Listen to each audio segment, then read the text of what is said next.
আসসালামু আলাইকুম and welcome back to my channel. আজকে শেয়ার করব শীতের নতুন সবজি সিম আর আলু দিয়ে রুই মাছ রান্না। এই রান্নাটা হয়তো অনেকেই পারেন, যারা একদমই নতুন আছেন রান্না করতে পারেন না তারা এটা দেখে কিন্তু খুব সহজেই গুঁড়া মশলা দিয়ে বাটা মশলার স্বাদে রান্নাটা খুব সহজে অল্প সময় করতে পারবেন, আর খেতেও কিন্তু অসম্ভব ভালো লাগে। তো এখানে প্রথমে আমি একটি কড়াই গরম করে নিচ্ছি। মাছগুলোকে আমি একটু হলুদ, লবণ, তাছাড়া মরিচের গুঁড়া দিয়ে একসাথে মাখিয়ে রেখেছিলাম 10-15 মিনিট। তো এইভাবেই মাছগুলোকে আমি দুই পাশ লাল করে ভেজে নিব। আমি সাধারণত মাছ ভেজেই রান্না করি, যারা না ভেজে রান্না করতে চান তারা কিন্তু মশলায় কষিয়ে রান্নাটা করে নেবেন, তবে মাছটা ভেজে নিলেই ভালো হয়। তো এই পাকে আমি একটি মশলা তৈরি করে নিব, সেটা হলো প্রথমে লবণ দিয়ে দিলাম, তারপরে দিয়ে দিলাম পরিমাণ মতো ধনিয়া গুঁড়া মানে 1 টেবিল চামচ, 1 টেবিল চামচ লাল মরিচের গুঁড়া, 1 টেবিল চামচ পরিমাণ দিয়ে দিলাম হলুদের গুঁড়া, সামান্য পরিমাণ এখানে জিরা গুঁড়া ব্যবহার করব। এবার একটু নর্মাল পানি দিয়ে মশলাটাকে আমি কিছুক্ষণ গুলিয়ে রেখে দিব। তাতে হবে কি, মশলা থেকে খুব সুন্দর একটি গ্রান আসবে, তাছাড়া একদমই বাটা মশলার স্বাদ পাবেন। তো এই ফাঁকে কিন্তু মাছগুলোকে আমি দুই পাশে উল্টে লাল করে এরকম ভেজে নিয়েছি। রুই মাছ দিয়ে সিম বা নতুন আলু দিয়ে রান্না করলে খেতে কিন্তু অনেক ভালো লাগে। আমি তার আগে একটা রেসিপি শেয়ার করেছি, অনেকেই পছন্দ করেছে, তাই আবারও এই রেসিপিটা শেয়ার করলাম। তো যাদের কাছে ভিডিওটি ভালো লাগবে চ্যানেলটা সাবস্ক্রাইব করে অবশ্যই সবাই সাপোর্ট করবেন। এবার নতুন সিম আর আলু, আমি এখানে আলু কিন্তু কম পরিমাণ নিয়েছি, 250 গ্রাম পরিমাণ সিম নিয়েছি। এবার সামান্য পরিমাণ একটু লবণ আর একটু হলুদ, সামান্য তেল দিয়ে আলু আর সিম একসাথে ভেজে নিব। একটু হালকা ভেজে নিলে খুব সুন্দর স্মেল পাওয়া যায়, আর তাছাড়া তরকারিটা খেতেও অনেক বেশি ভালো লাগে। তো একটু ভেজে নিব হালকাভাবে। তো চাইলে কিন্তু না ভেজেও রান্নাটা করতে পারেন, তবে এই নিয়মে যদি রান্নাটা করেন খেতে অনেক বেশি ভালো লাগবে। এবার সিম আলুটাকে ভেজে আমি উঠিয়ে নিয়েছি, আরেকটি কড়াই বসিয়ে দিলাম। এবার আমি সামান্য পরিমাণ তেল দিয়ে দিলাম।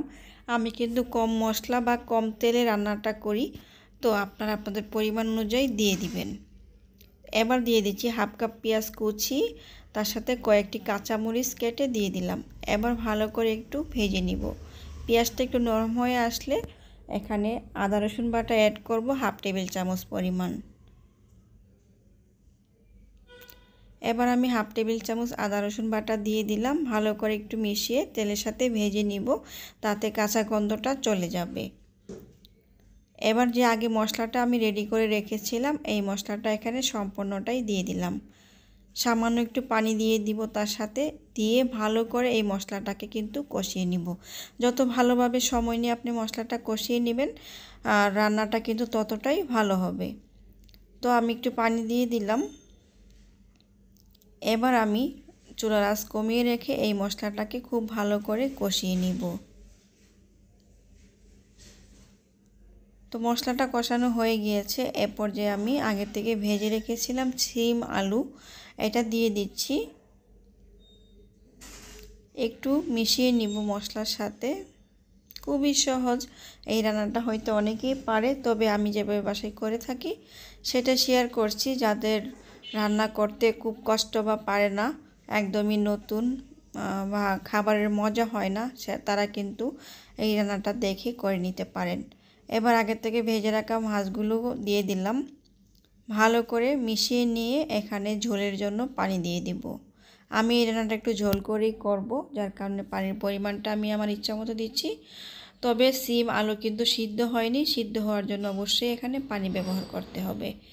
এবার একটু ভালো করে মিশিয়ে নিয়ে ঢাকনা দিয়ে ঢেকে রান্না করব যতক্ষণ সিম আলু ভালো করে সিদ্ধ না হয়ে আসছে।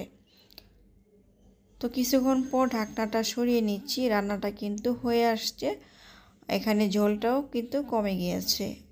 নতুন সিম আলু রান্না করার জন্য এখানে অবশ্যই ফ্রেশ ধনিয়া পাতাটা ব্যবহার করলে সবচেয়ে বেশি মজা হয়। তো আমি এখানে ধনিয়া পাতাটা দিয়ে দিলাম। তো ধনিয়া পাতা দিয়ে দেওয়ার পর কিন্তু খুব বেশি জাল দেওয়া যাবে না, একটু নেড়েচেড়ে মিশিয়েই চুলাটা আমি বন্ধ করে দিব। এইভাবে ঢাকনা দিয়ে কিছুক্ষণ রেখে দিব, চুলাটা অফ করে দিয়ে ততক্ষণে কিন্তু তেল একদমই উপরে চলে আসবে আর কালারটাও দেখতে আরও সুন্দর হবে। এবার গরম গরম ভাতের সাথে দুপুরবেলা যদি এই সিম আলুর তরকারি থাকে, সাথে থাকে রুই মাছ, তাহলে কিন্তু অন্য কিছু লাগবেই না। দেখেন কত মজা করে দুপুরবেলা ভাত খেয়ে নিচ্ছি। আর এই সিম আলুর তরকারিটা আমার কাছে ভীষণ ভালো লাগে। যারা নতুন সবজি পছন্দ করেন, শীত কিন্তু চলে আসছে আর নতুন সবজিও চলে আসছে, খুব সহজেই রান্নাটা করে নেবেন। খেতে কিন্তু অসম্ভব ভালো হয়েছিল। তো আজকের মতো বিদায় নিচ্ছি। রেসিপি ভালো লাগলে লাইক করবেন। আল্লাহ হাফেজ।